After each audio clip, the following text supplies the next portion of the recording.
Hey y'all, Mike with Cardboard Kingdom. Welcome back to another Disney Lorcana market update video. Today is the 17th of February. Hope you all are doing well. Happy Monday. It is an exciting week. I don't know if I doubt too many of you have been paying attention what's been going on in the Solana and crypto streets with Dave Fortnite and everything, but it's been a wild, wild morning and couple days. Just absolute buffoonery. So nice to have something stable like Lorcana that is just fun, family friendly. You get to enjoy it, gorgeous art. Just not that many shenanigans. Just kind of good old fashioned fundamentals. It's nice. With that being said, feeling very very good about Lorcana these days. Just been organizing my collection a little bit. Me and my daughter have been doing some new binders. And I maintain that just like putting together a new binder is got to be one of the best things in trading card game collecting.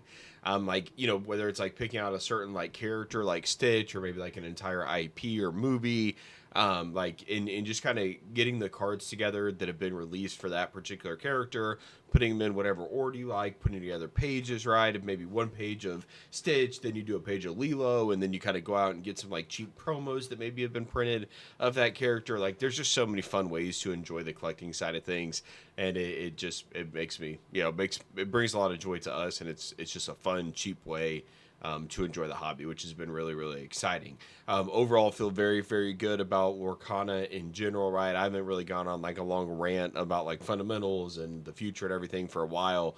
Feeling very, very good. Thinking, that like even just looking at the cards, like man, I maintain that if you just put like a page of Enchanteds versus a page of like SIRs and Pokemon or something like that, like the Enchanteds are like multiple times better, appealing, better looking. Like the entire presentation of the card just completely gorgeous. And I know that the collecting side of things has been slow, right? The views on my channel are down tremendously. A lot of people have, and look, a lot of people they like Lorcana. They were collecting Lorcana, but Lorcana wasn't moving, and Pokemon everything is 10xing immediately, and they like Lorcana, but they don't like it that much, right? They like the liquidity of Pokemon more, and so they'll come back eventually, right? And I have no ill will towards them, but there are a lot of people who have left Lorcana just simply due to the fact that the market doesn't move that much. Now, in my opinion, it's a very stable market. The prices are incredibly resilient. There's not a lot of volatility, and so as someone who's a long term collector, someone who enjoys the game, someone who enjoys collecting with my family, like that's perfect for me, right? That's all I need. But I know a lot of the early adopters who were looking for just a lot of volatility and a lot of price action, they've become bored. Which once again, for me, that's good. I'm getting cards at good rates that I think are more than fair. But as Lorcana continues to grow, and I know I've talked about it a lot, like it's only a matter of time, in my opinion. Assuming Ravensburger continues to deliver, it seems like the Arcasia's Island are I always mispronounce that. But Arcasia's Island is going to do very well, right? It's going to be a huge level up for the game. All sorts of new between the Dual Link and just a lot of the cards are going to be kind of like meta defining or meta breaking. It seems like it's going to be a huge set, right, in terms of like expected value and things like that. We should get our first Enchanted releases today, which I was kind of holding off on making this video in hopes that we would get some, but haven't got any yet. However, I'm very, very excited for those. Hopefully they come back to like a truer feel of kind of what the Enchanted style looks like. Once again, I think the Azurite Sea Enchanteds are gonna be better well received in time. Right now they're kind of hated on, and I mean, to be fair, like I don't like them near as much as any other Enchanted from any other set. But with that being said, I think they'll do better in time, and I do not fault them for trying to tell a story. But I do hope they get back to kind of the more fundamental art style of an Enchanted for Arcasia's Island. But then we have Reign of Jafar, we have Fabled, we have Pixar coming next year. We're gonna get Worlds eventually and another DLC season. Like I feel really really good about where we're at as a whole, and that's why I've just continued to kind of pick up cards and buy cards at very cheap prices. Cards that don't come out of packs. Cards like promo cards that are incredibly cheap, whether it's event specific, whether it's organized play, whether it's D23, whether it's something from the DLC events that we'll kind of talk about here in a second. I just think it's very very good. And on the back of that, something like the first chapter, a sealed box. Right now, I truly cannot recommend opening a English version of the first chapter booster box. I think if you want to open first chapter, it truly is best to go the alternate language variant, whether that is Chinese or Japanese. In terms of value, I think Japanese is going to do better than Chinese. So if you're looking for like a value proposition, I think the Japanese version is going to be where you want to go. But overall, the expected value of the first chapter right now in English is like 170 or 180. The lowest box on the market is essentially double that. And so I just would not mess with the first chapter in terms of opening it. Now, in terms of like a sealed investment and deflationary asset and things like that, I think 330 is a very solid price for it, assuming you have the time horizon to sit on it. The sealed game is not a game for people who don't have the time horizon to really just sit on it and forget about it. And that's a lot easier said than done. Most of the people, as these boxes have continued to level up, kind of like $50 at a time, a ton hit the market. And at the end of the day, those who can truly, have diamond hands on this and just set it and forget it are going to be the ones who are going to be rewarded. And that's my case. I have never sold. I bought a lot of first chapter. I've never sold a single box. I have no desire to sell it. I have opened a ton of first chapter. I'm not opening it anymore because I've accomplished all my goals in the first chapter. Completed a master set, done everything I want to do there. But at the end of the day, the expected value just is not there. But the game pieces are very affordable. Obviously, you have all sorts of different language variants to go out and get should you want to open some. Excuse me. And so I think the first chapter is in a good spot, and I think 330 for an English booster box is more than fair. And I think that we're going to continue to see this box trend in the right direction. And it's been at this kind of like 300 or 350 range for some time. Obviously, the other languages has taken a lot of the money that was going into the first chapter, but boxes are still selling at the 335 rate. It's so hard. Let me filter out real quick all of the. Do not show listings with photos. Yeah, filter out all those sales. So a couple boxes still selling a day in the 330 range. Fair price. I think that's a good fair market value for the first chapter booster box. Now moving over to some cards that are seeing some insane movement. The Prize Wall Cinderella somehow is now a $340 card. Lowest listing on the market. When you look at the most recent sales, we had a sale at $199, multiple sales at $199. And a sale at $250. Lowest on the market is now $340. I would not recommend buying this card at this price.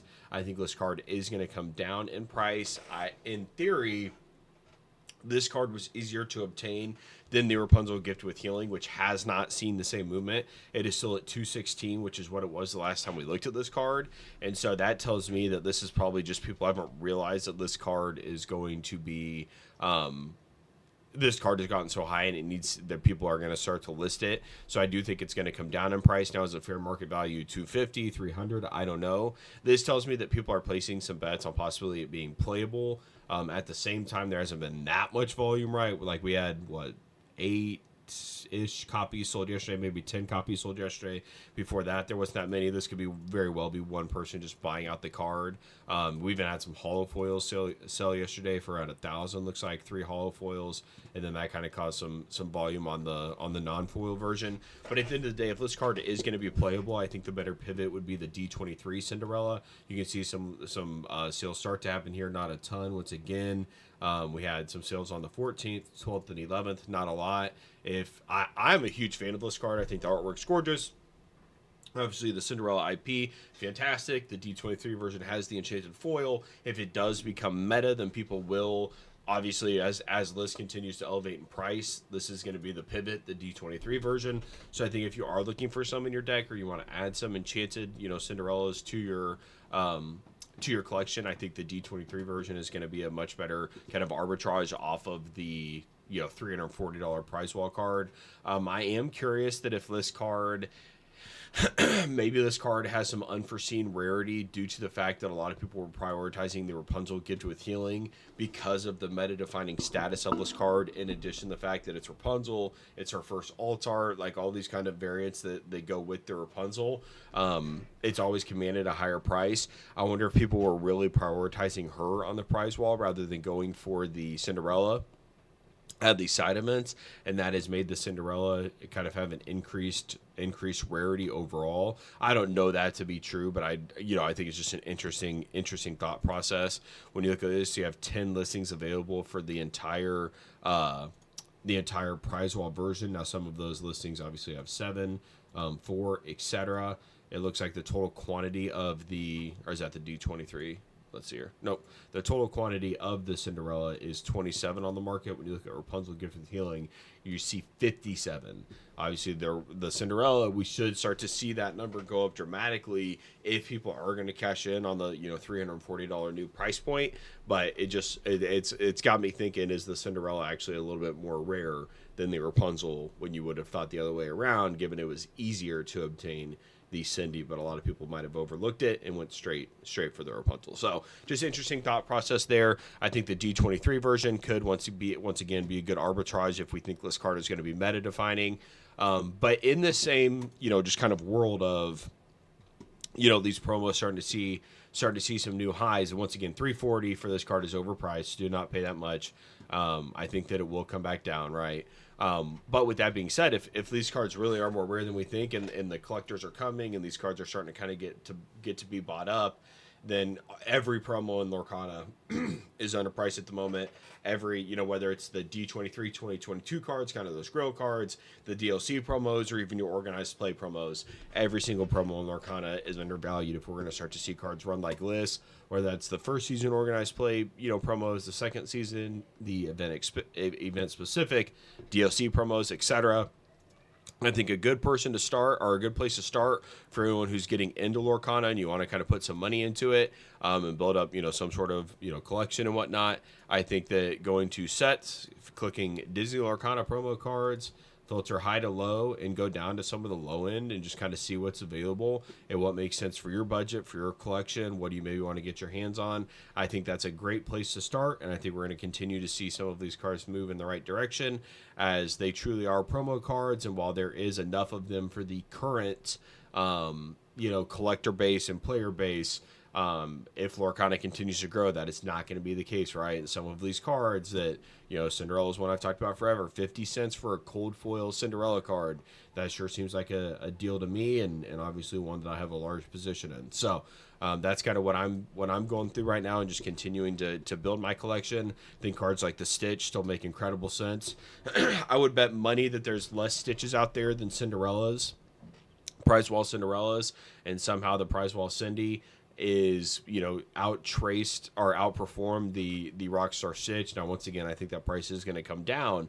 But when you look at something like the set champ Stitch, not prize wall Stitch, set champ Stitch, 33 on the market, 20 sellers currently, 310 lowest on the market. It's been there for some time. There's not a lot of volume on this card. It kind of gets a sale every couple days. Actually, it hasn't even had a sale. Oh, wait. Okay. Yeah. I apologize. So it actually has had a few sales here recently. People are avoiding that bottom listing, but there is still some volume there. I think a card like this just holds so much potential. I feel really, really good about it. Someone got a PSA 10 off of, you don't see a lot of graded sales on TCG Player. PSA 10 for $800 on TCG Player back on the 8th. So congrats to them. Very cool card. Obviously one that I'm a huge fan of. But with cards like this, if we're going to see Cinderella hit 340, then cards like this that are older and in my opinion probably a little bit more rare are going to, it's going to do numbers for the card. And so I think better times are ahead for cards like that and for this, entire section in general. Now, obviously, the older the better as you look at some of these promo cards. And so I would once again advise going back and looking at some of the first organized play kit promos. I think those make the most sense. And then kind of going from there. So I know like Mickey Mouse, True Detective, wherever he's at, or just Detective, not True Detective, got HBO on the mind, is an organized play promo from the first set. So he's one that I think makes a lot of sense. Yzma is another one from the first organized play set, and Hey Hey is the third. There was only 3 in that release for the organized play kit. The others from there on out had 4, or the first set only had 3. So those 3, Mickey Mouse, Hey Hey, and Yzma, all make a lot of sense. In addition to Hey Hey, they on top of being a promo, cold foil, obviously Hey Hey's, everyone loves Hey Hey. It is also an errata error, so the text on the card is incorrect. It was corrected in a later version of the first chapter. These cards, however, do happen to be the error version of the cards. And so I think that also gives it just an additional tick, right? So, once again, I don't know the short term of these cards. I don't know the long term of these cards. I believe they're going to be worth more value in the future. I don't know when that is. I don't really care when that is. And so I'm just buying in with the fact that I want to have a good collection of them. And so that's why, I'm acting accordingly. So once again, I think it makes sense to start with the older cards and moving up. And then you have the additional advantage of, if cards become meta, or if some, interesting dynamics happen, you can kind of capitalize on them as they come. One example that I will say there is this Bucky Squirrel Squeak Tutor.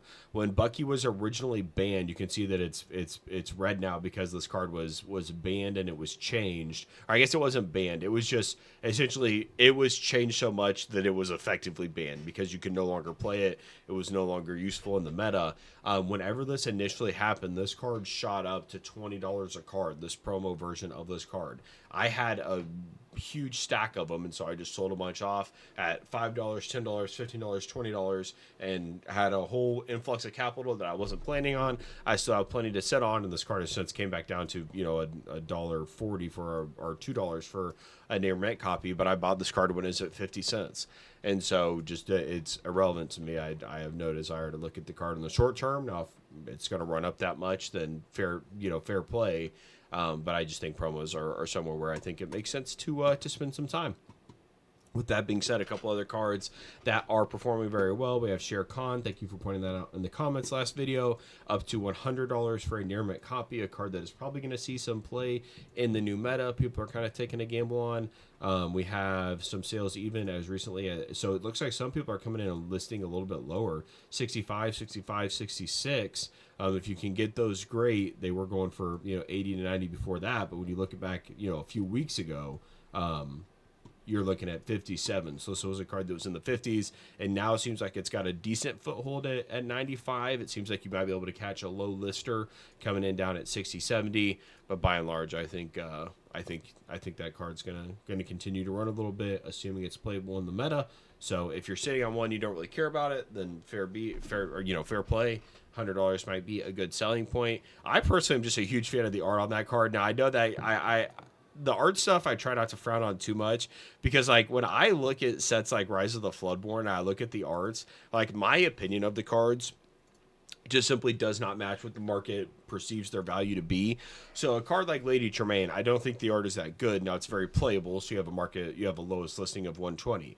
But a card like Snow White that is a princess, and the art itself, like, it just gives me like vintage Disney vibes. The card pops in person, like $77 for this card. Now this is a moderately played, near mint for 92. Like, that just makes so much sense to me. I feel like it's a great piece of the collection. Obviously, you guys know how I feel about the Cindy, but getting down to some of the lower ones, even Namari from Raya, like an iconic character. She's kind of just like a badass.